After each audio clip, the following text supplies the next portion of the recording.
सरल बनिए और धनवान बन जाना बहुत सरल है, ज्ञानी बन जाना बहुत सरल है, पैसे वाला बन जाना बहुत सरल है, पर ये सब पाने के बाद नारायण सरल बने रहना बहुत कठिन है। पद आ जाए, धन आ जाए, संपत्ति आ जाए, संतान लायक बन जाए, घर में गाड़ी बंगला इत्यादि आ जाए और उसके बाद आप सरल बने रहो, ये ठाकुर जी की बड़ी कृपा है। सरलता जीवन में लाओ। यदि आपको सब चाहिए तो आप सरल बनो। सरल बनोगे तो भगवान आपके पास रहेंगे, और चतुर चालाक बनोगे तो भगवान कहते आप जैसे हो मेरे पास वैसे बन करके आओ। पूतना रूप बदल करके गई इसलिए मारी गई, ये शिक्षा देती है कथा। भगवान कहते तुम मेरे पास सेठ साहूकार बन के मत आओ, दीनहीन होकर के आओ, मैं तुम्हें अपनाऊं। आज भगवान को गर्गाचार्य जी को लक्षणा दी, विदा की। अब भगवान धीरे धीरे नारायण लीला करते हैं। एक दिन एक मैया फल बेचने के लिए आई और कहती फल ले लो, कोई फल ले लो, फल ले लो। कन्हैया ने आवाज लगाई, वो पर्दे के पीछे छुप गए। मैया नेक को सारे फल दे दो। मैया देखती है बूढ़ी कि कोई दिखाई तो देवे ना है, पर सुंदर सी आवाज कोई बालक की तोतरी भाषा में कोई बुला रहा है। मैया पर कहती कोई फल ले लो, कोई फल ले लो। कन्हैया पर्दे के पीछे छुप करके कहते मैया सारे फल मोको दे दो, मैं तो 2 दिनों को भूखो रहो, मैया फल लाके दे दो। और पर्दे के पीछे छुप जाते। अब मैया धीरे धीरे आई कि सुंदर भवन बना है, भगवान आज मेरे सारे फल बिक जाते तो आपकी बड़ी कृपा होती। और कन्हैया धीरे धीरे जैसे छुपते हैं पर्दे की ओट में और मैया पहुंचती है तो कहते हैं कन्हैया को देख करके लाला नेक मेरी टोकनी नीचे रखवा दे, मैं सारे फल तुमको दे दूंगी। कन्हैया कहते मैं तुम्हारे बाप का नौकर हूँ, अरे मेरे यहाँ तो लाखों होंगे, लाखों नौकर है, मैं तुम्हारी टोकनी भला क्यों उतरवा। मैया धीरे से टोकनी उतारती है, कहती लाला जितने फल चाहिए ले लो। अब कन्हैया के लिए सारे फल दे देती है, पर कहती देख लाला तू तो राजा का बेटा है और मैं फल बेचने वाली हूँ, आज सुबह से एक भी फल मेरो बिको ना है। कन्हैया कुछ धान मुझे दे दे क्योंकि मेरी बोनी बिगड़ जाएगी। कन्हैया मंद मंद मुस्काते हैं, जाते हैं, एक हाथ में एक मुट्ठी भर करके धान ला करके और चलते चलते आते हैं। 3 वर्ष की आयु है, रास्ते में धान गिरता है, उसकी टोकरी में इतना सा धान गिर जाता है। कन्हैया एक बार और ला करके दे दो। मैया सोचती है कि कन्हैया तो बालक है और कोई देख भी नहीं रहा, 3 बार लाएगा तो बहुत सारा मिल जाएगा क्योंकि मैंने एक टोकरी फल दिए। कन्हैया फिर जाते, फिर टोकरी में डालते, तीसरी बार लाते हैं। मैया कहती लाला तू बड़ो चतुर है, मेरे सारे फल ले लिए और तूने एक फल को भी मोल ना दिया। कन्हैया कहने लगी मैया मेरी मैया आ जाएगी, छड़ी से मारेगी, तू नेक दूसरे दरवाजे से निकल जा। अच्छा तेरी टोकनी उठा देता। मैया हंसने लगी कि जब भरी टोकनी थी तब हाथ नहीं लगाया, खाली टोकनी को कन्हैया कहता मैं ऊपर सिर पर रखवा दूं और हाथ में पकड़ करके रखवा देते। अब वो फल वाली धीरे धीरे जाती और विचार करती है कि मेरे सारे फल ले लिए पर दियो तो कुछ ना है। लोग तो कह रहे कि नंद बाबा तो बड़ो दान करे, पर मेरे पास तो कुछ नहीं, एक मुट्ठी भी दान ना नहीं। जैसे ही मैया चिंतन करते करते घर पहुंचती है, लहरी पे पैर रखती है तो नारायण टोकनी वजन से बढ़ जाती है। घर के एक कोने में टोकनी खाली करती है तो हीरे मोती का ढेर लग जाता है, दूसरे कोने में खाली करती है तो घर का घर हीरे मोती से भर जाता है। और वो फल वाली माँ नाचने लगती है कि भगवान ये तुमने क्या कर दिया, मेरे जन्म जन्मांतरों के पापों को मिटा दिया, मेरे पाप क्षीण हो गए। आंखों से अश्रुपात होने लगता है कि गोविंद मैंने आपके लिए थोड़े से फल दिए, थोड़ी सी चाय रखी, पर आपने इतना सारा दे दिया। किसी ने बड़ी सुंदर बात कही, सावरे तेरे दरबार में भीड़ लगी देखी, बिहारी जी तेरे दरबार में भीड़ लगी देखी, देते नहीं देखा मगर झोली भरी देखी। भगवान इंसान एक देता है, इंसान एक देता है, लाखों का पता देता है, और भगवान लाखों देते हैं और अपना पता भी नहीं देते। उस मैया के घर को भर दिया। मैया आनंदित हो गई। अब धीरे धीरे भगवान गोविंद बड़े हुए तो देखा क्या, एक दिन मैया मक्खन मिलो रही थी कन्हैया के लिए। एक दासी सो यशोदा नंद विगेनी कर्मांतरण युक्तासु निर्मम ग्रंथम स्वयं दधी। अपने मैया कन्हैया के लिए दही मिलती है कि मेरा कन्हैया दही बनाओगी मक्खन, तो कन्हैया को बड़ा प्रिय है। तो क्या करती है, यानी यानी है गीतानी तदबाल चरितानि च दधी निर्मंथने काले स्मरंती तान्यगायत। गीत गाती है, ये भक्ति का साधन है। जब घर में आप काम करें ना, झाड़ू लगाएं, पोछा लगाएं, गोबर से लीपे, भोजन बनाएं, तो भगवान का स्मरण करें। भोजन बनाते समय स्मरण करेंगे ना, जितने भाई बंधु भोजन करेंगे तो वो प्रसाद का स्वाद आएगा, वृत्ति शुद्ध होगी और आपका जीवन सार्थक होगा। अब मैया कन्हैया आए, मैया मैया तू क्या कर रही है? अरे कन्हैया तेरे ताई माखन मिलो रही हूँ। भगवान ने मोटे मोटे सोने के कड़े पहने हुए थे, एक मटकी पड़ी थी और जाकर के कन्हैया ने दोनों हाथ डाले उस मटकी को फोड़ दिया, माखन सारे आंगन में बगर गया। मैया चिल्लाई, कन्हैया कन्हैया तू क्या कर रहा? इतनी पुरानी मटकी फोड़ दी, ये मटकी मेरे सास के जमाने की थी, तूने फोड़ दी, अब क्या हो? कन्हैया कहने लगी, भैया देख ज्यादा पुरानी चीजों का संग्रह नहीं करना चाहिए, आसक्ति का कारण बनता है, दुख का कारण बनता है। माताओं की आसक्ति होती है, 10 साड़ी होगी पर पुरानी फटी साड़ी को फेंक नहीं पाएंगी, ले नहीं पाएंगी। चप्पल 3 जगह से टूट जाएगी, 6 जोड़ी नहीं रखी होगी पर पुरानी भी रखी रहेगी। ज्यादा पुराने वस्त्र, ज्यादा पुरानी टूटी चप्पल, ज्यादा बिना यूज वाली चीजें घर में रखने से नकारात्मक ऊर्जा आती है। जो अपने काम का नहीं उसे त्याग दूर कर दो। तो नारायण मेरे जैसे ही उन्होंने, मैया ने कहा कि कन्हैया आज तो तुझे बांधूंगी और दौड़ाऊंगी।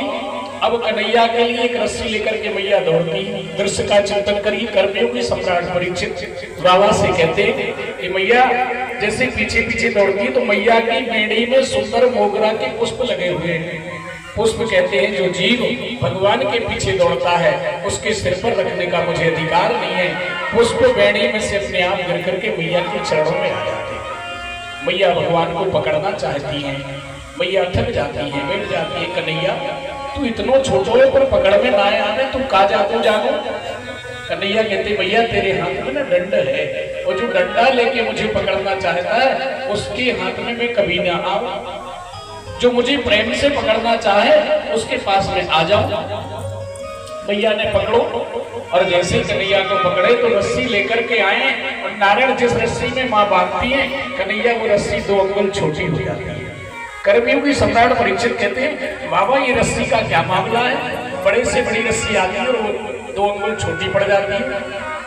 कन्हैया कहते हैं, बाबा सुखदेव जी वर्णन करते हैं कि राजन जीव और परमात्मा में 2 अंगुल का अहंकार होता है। जीव कहता है मैंने ऐसा काम किया, मैं भगवान को मांग लूंगा, मैं अमुक काम कर लूंगा। तो भगवान कहते हैं जब जीव अहंकार के वशीभूत हो जाता है ना, तो नारायण भगवान उसके बंधन में बनते नहीं। 2 अंगुल रस्सी छोटी पड़ जाती है। मैया लाते हैं कन्हैया को अंतोगत्ता गोखुल में बांध देते हैं। गोखुल बंधन में मणिग्रीव और नलकुबर नाम के 2 कुबेर के पुत्र हैं, वो वृक्ष बने हुए हैं। भगवान गोखुल से बांधा और भगवान ने जैसे घसीटा तो नारायण वो दोनों वृक्ष टूट गए, धड़ाम की आवाज आई, दोनों का उद्धार कर दिया। अब गोपियां आती हैं कन्हैया को लेने के लिए, कन्हैया चलो मेरे घर माखन लीला करना, मेरे घर का माखन पाना। एक दिन भगवान ने देखा कि गोपियां मटकी रख करके माखन को मथुरा में बेचने के लिए जाती हैं। तो भगवान द्वापर त्रेता सतयुग तक माखन घी कभी बिकता नहीं था, कलयुग में ये सारी चीजें बिकती। आप देखिए ना, दूध वाला आपके घर गाड़ी लेकर के आता है, दूध देता है, महीने में उसको हम पैसे देते और ऊपर से कहते भैया पानी तो नहीं मिलाया? वो कहता नहीं हमने पानी नहीं मिलाया। और शराब की दुकान कहीं भी आउट में खुली हो, वहां जाते नगद पैसा देते, शराब लेते, उसमें पानी मिलाते और पीते। ये कलयुग का प्रभाव। शराब वाले को नगद पैसा दे करके आते, दूध वाले को हम उधार रखते हैं और वो घर देने आता है और हम शराब लेने जाते हैं। और शराब में पानी पीने वाला खुद मिलाता है और दूध में उसको पूछते भैया पानी तो नहीं मिलाया, बड़ा पतला है। आजकल तो डिग्री आने लगी, वो डाल के लोग चेक करते हैं कितना पानी मिलाया। ये कलयुग का नारायण प्रभाव है, इससे हमें बचना है। और बार बार कथा में यही कहते हैं हम तो कि भैया जहां शराब वहां सर्वनाश। जिस घर के बाहर जुआ होता है, पत्ते खेले जाते हैं, जिस दरवाजे की पट्टियों पर बैठ करके, और घर धीरे धीरे विनाशता की ओर चला जाता है। कुछ समय बढ़ेगा, पैसा आएगा, पर धीरे धीरे विनाश हो जाएगा। ये कलयुग के कारण है। जिस घर में माता पिता का अपमान होता हो, जिस घर में माता पिता को सताया जाता हो, जिस घर में स्त्री सांझ के समय सुबह के समय रोती हो, उस घर में सारा परिवार कमाए पर लक्ष्मी टिकती नहीं। पूजनते यत्र नारी रमन्ते तत्र देवता। जिस घर में स्त्री का सम्मान होता है, जिस घर में स्त्री का आदर होता है, वह ग्रह लक्ष्मी है, उस घर में देवता अपने आप निवास करते हैं। ये नियम। तो नारायण गोपियां भगवान से कहती हैं, तो भगवान माखन चोरी करने के लिए एक एक घरों में जाते हैं, माखन चोरी करते हैं। पर भगवान जाएं तो किसी भी समय पर बछड़ों को छोड़ देते हैं। कुंचात मतलब किसी भी समय बछड़ों को छोड़ दिया, वो दूध पी लेते। गोपियां कहती कन्हैया तू ऐसो क्यों करे? अरे जब जावे कुछ समय पर बछड़ा छोड़ता है, सारे बछड़े दूध पी जाते हैं गाय का, और हमारी सास भी लड़ती है कि तुझे काम ना करना पड़े, इसलिए तू नहीं बछड़ा छोड़ता। कन्हैया कहते हैं देख बाबरी, तू जो मक्खन होवे ना ग्वाल वालों को तो देवे ना है, बेचने चली जावे। अरे घर को माखन तो घर के ही बाल गोपालों को होना चाहिए ना। अब एक दिन सारी गोपियां एकत्रित हो गई, ललिता कीर्ति, और सारी गोपियों ने कहा कि ऐसा करते हैं आज कन्हैया को अपन रंगे हाथों पकड़ेंगे, मटकी में ऊपर माखन लाला बांध दियो। और सारे ग्वाल वाल कहते, ललिता ने कहा कन्हैया तुम मेरे घर आना माखन लेने, मैं तुझे बढ़िया माखन खिलाऊंगा। भगवान ने कहा ठीक है। अच्छे तैयार हुए, बढ़िया सुंदर वस्त्र धारण किए, सिर में पगड़ी बांधी। मैया यशोदा पूछ लगी कन्हैया तू कहाँ जा रहे हो? अरे मैया आज ना ललिता सखी क्या मेरा निमंत्रण है, भोजन करने के ताई जा रहे हो, आज मुझे गोपियों ने बुलाया। अब भगवान गए तो मटकी पर गोपियों ने घंटी बांधी गरुड़ जी, और कह दिया कि जैसे भगवान पकड़ेंगे बजेगी तो हम पकड़ लेंगे। अब भगवान ने ग्वाल वालों को नीचे किया, स्वयं ऊपर चढ़ गए, माखन खाया, और घंटी बजने लगी। तो भगवान ने कहा देखो गरुड़ जी, मैं वही विष्णु का अवतार हूँ, माँ को लीला आनंद प्रदान करने के लिए आया हूँ, इसलिए तुम बजना मत। फिर घंटी ने गरुड़ जी ने कहा मैं कब बजूंगी? कहा जब बड़े बड़े ऋषि महात्मा यमलात्मा साधु ब्राह्मण भक्त मेरा भोग लगाएंगे ना, जब तक तुम्हारा वादन नहीं होगा तब तक मैं भोग स्वीकार नहीं करूंगा। इसलिए हम माताएं घरों घंटी बजाती हैं, सभी बजाते हैं, पूजन में भोग लगाते हैं भगवान कि भगवान का वरदान। घंटी शांत हो गई। अब नारायण मटकी भी फोड़ दी, माखन भी खा लिया, और गोपियों ने पकड़ लिया और कहते देख कन्हैया तू पकड़ा गया। तेरी मैया कहती कि हमारे यहाँ तो 1.25 लाख लोग हैं, कन्हैया चोरी नहीं करता, माँ को बताएगा कि तूने चोरी की है।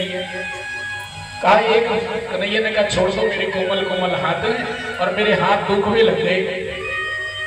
गोपियां कहती कन्हैया छोड़ेंगे पर एक शर्त है। क्या? कहा पहले हमको नाच नच करके बताओ, तुम बड़ा सुंदर नाच नचते हो।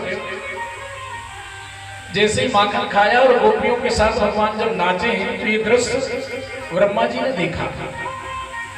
शेष महेश गणेश दिनेश सुरेश जाहि निरंतर गावे, जाहि अनादि अनंत अखंड अभेद सुभेद बतावे। नारद से सुख शेष रटे, पाहि तरे मुनि पार न पावे। ताही अहीर की छोहरिया, छचिया भर छाछ पे नाच नचावे। नारद से सुख शेष रटे, महेश दिनेश निरंतर ध्यावे। नेति नेति कहे वेद बतावे। ताही अहीर की छोहरिया, छचिया भर छाछ पे नाच नचावे। भगवान जो ब्रह्मांड को चलाता है, जो संसार की सृष्टि को चलाता है, ऐसे परमात्मा के लिए गोपियां कहती कि थोड़ा सा माखन खिलाऊंगी पर नाच नचो। तो ब्रह्मा जी कहते कि कैसे भगवान है? पर भगवान तो लीला पुरुषोत्तम है, सुंदर लीला करने के लिए आए हैं। और जैसे ही भगवान को सुंदर नृत्य करते हैं और गोपी को पकड़ करके भगवान को गोपियां ले जाती हैं, तो भगवान ने क्या लीला रची कि महाराज रास्ते में अपने एक सखा को बुलाया एक गोपी के पति को बुलाया और कहा, देख बाबरी, मेरा हाथ जो है ना बड़ा कोमल है, तू मेरे हाथ को छोड़ दे और या को हाथ पकड़ ले। तो जैसे ही गोपी ने हाथ पकड़ा, कन्हैया तो चले गए। गोपी ने बड़ी सुंदर बात कही, हाथ छुड़ाए जात हो निर्बल जान के मोह, हृदय से जब जाओगे सबल में जानू तो। हाथ छुड़ा करके भगवान चले गए और नारद अपने भवन में रुक गए। अब मैया जैसे ही पहुंची, गोपियां कहने लगी, देख बाबरी, यशोदा तेरा कन्हैया माखन चोरी करता है, मैं इसको रखे हाथों पकड़ा है। अब मैया कहने लगी, अच्छा। जैसे ही देखा तो बाबरी घूंघट ऊपर कर। आज भी वृंदावन में आप जाएं तो घूंघट प्रथा आज भी है। अभी वृंदावन कौन कौन नहीं गया? जो नहीं गया वो हाथ ऊपर कर। वृंदावन कौन कौन नहीं गया? इसमें शर्म नहीं खाना, जिसने खाई शर्म बाके भूले करम। जीवन में कहीं जाओ या ना जाओ, वृंदावन जरूर जाना। आज भी भगवान साक्षात वहां लीला करते हैं। आज भी हम लोगों के ऊपर ठाकुर जी की बड़ी कृपा है। हर महीने जाते हैं, ठाकुर जी बुलाते हैं दर्शन करने, वहां कथा भी करते हैं, गाते हैं, दर्शन करते हैं। वृंदावन जीवन में जरूर जाना, किसी धाम पर जाओ या ना जाओ, क्योंकि भगवान वृंदावन में आज भी निवास करते हैं। वैसे तो हर तीर्थ में जाना चाहिए और उम्र रहते